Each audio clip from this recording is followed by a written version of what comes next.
Já pararam para pensar como um fundo imobiliário cresce? A resposta parece meio óbvia, né? Mas olha, tem uma coisa fundamental que mudou. Existe um jeito novo de jogar esse jogo, e quem não entender o que está acontecendo pode acabar ficando para trás. Hoje a gente vai desvendar essa transformação que está rolando bem em silêncio, mas que está redefinindo o futuro dos FIIs aqui no Brasil. E é aqui que o bicho pega. Pensa bem, como é que um fundo vai crescer, vai comprar imóvel novo, se as próprias cotas dele estão sendo negociadas com desconto lá na bolsa? Parece um beco sem saída, não é mesmo? Vender mais cotas baratas para comprar ativos que são caros acabaria diluindo o patrimônio de quem já investe. E por muito tempo isso meio que paralisou o mercado. Só que agora os gestores encontraram umas saídas bem criativas. E é exatamente isso que a gente vai explorar. Então, nosso roteiro para essa conversa vai ser o seguinte. Primeiro vamos entender essa mudança de paradigma. Depois a gente mergulha de cabeça nas duas estratégias que estão virando o jogo. A tal da troca de cotas e a consolidação.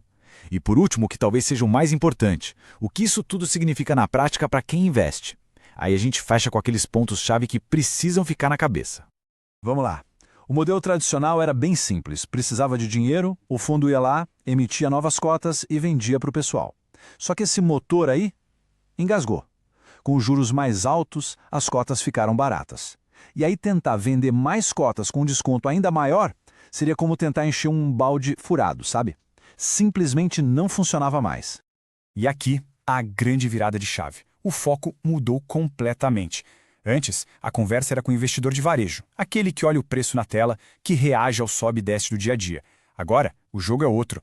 A conversa é com o investidor institucional. Imagina aí, grandes fundos, family offices. Esse tipo de jogador é diferente. Ele não está tão preocupado com a cotação do dia, mas sim com o valor real dos tijolos, o famoso valor patrimonial.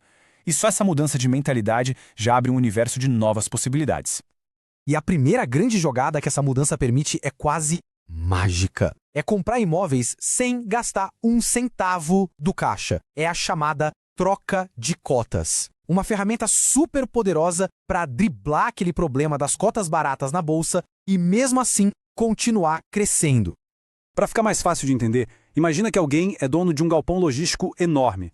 Em vez de vender esse galpão por dinheiro, essa pessoa o troca por uma participação num fundo que é dono de dezenas de galpões, shoppings, escritórios. Ela deixa de ter um risco todo concentrado num imóvel só e passa a ser sócia de um verdadeiro império imobiliário, recebendo aluguel de vários inquilinos. É uma troca inteligente de risco por diversificação. O processo em si é bem direto, mas o pulo do gato mesmo está ali no passo 2. As cotas novas são emitidas pelo valor justo, que é o valor patrimonial, e não pelo preço de tela, que a gente sabe que está com desconto. O investidor comum lá na bolsa talvez torcesse o nariz para isso, mas para o dono do imóvel, que está pensando como um sócio de longo prazo, faz todo sentido. Ele está trocando um ativo pelo valor real dele por uma participação em outro ativo, também pelo seu valor real. É uma troca justa. E essa frase aqui, ela resume perfeitamente a nova lógica.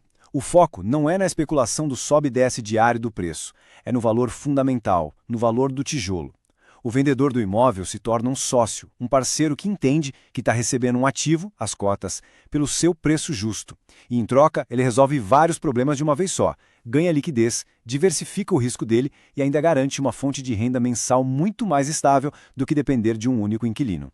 E isso não é só teoria, papo de mercado não. Está acontecendo agora, na prática. Fundos como o TRX-CF11, por exemplo, já estão usando essa estratégia direto para comprar novos imóveis, pagando os vendedores com as próprias cotas. É a prova de que essa tendência não é modinha, ela veio para ficar.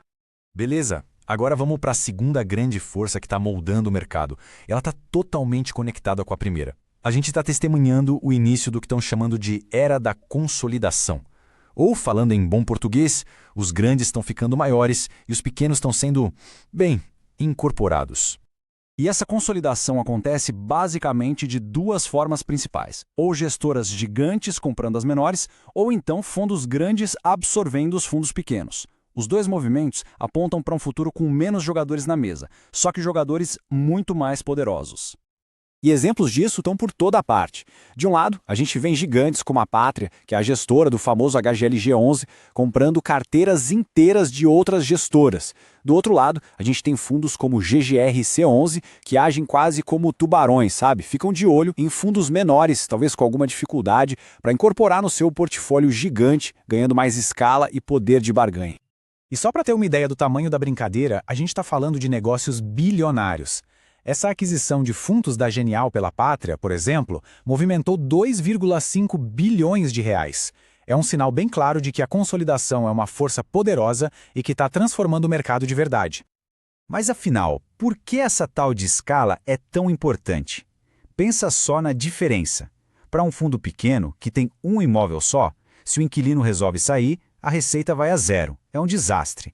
Agora, para um fundo gigante, com dezenas, centenas de imóveis, a saída de um único inquilino é só um pequeno ajuste no fluxo de caixa. Consolidação não é só sobre ficar grande, é sobre criar fundos mais seguros, mais resilientes. Ok, a gente viu as estratégias, os números gigantescos, mas a pergunta que realmente importa é: e daí? O que tudo isso muda na prática para quem investe ou está pensando em investir em FIs? Vamos conectar esses pontos agora. A grande conclusão é que o mercado brasileiro de FIIs está amadurecendo, está ficando mais adulto. A tendência é bem clara. A gente vai ter menos fundos no futuro, mas eles vão ser maiores, mais diversificados e geridos de forma muito mais profissional. Bem parecido com o mercado de REITs lá nos Estados Unidos. Para quem investe, isso pode significar mais estabilidade e menos dependência daquele humor do mercado de varejo, que muda toda hora. Bom, chegamos na reta final da nossa análise. Vamos então recapitular as ideias centrais sobre esse futuro do crescimento dos fundos imobiliários aqui no Brasil. Resumindo a ópera, os FIIs estão deixando de depender de um único caminho e estão criando novas estradas para o crescimento, como a troca de cotas e a consolidação. Isso, no geral, torna o mercado mais forte. O ponto de atenção para quem investe é que essas operações são mais complexas. É preciso ler os relatórios com mais atenção, entender as fusões e saber exatamente que tipo de sócio o fundo está trazendo para dentro de casa. Mas, bom, essa foi a nossa análise. Agora a gente quer saber a opinião de vocês. O que acham? Essa consolidação toda é boa para o pequeno investidor? Ou era melhor ter um mercado com mais fundos menores, mais opções? Deixem a opinião de vocês aqui nos comentários. E claro, se essa análise ajudou a entender melhor o cenário, não se esqueçam de se inscrever no canal para não perder as próximas. Um abraço e até mais!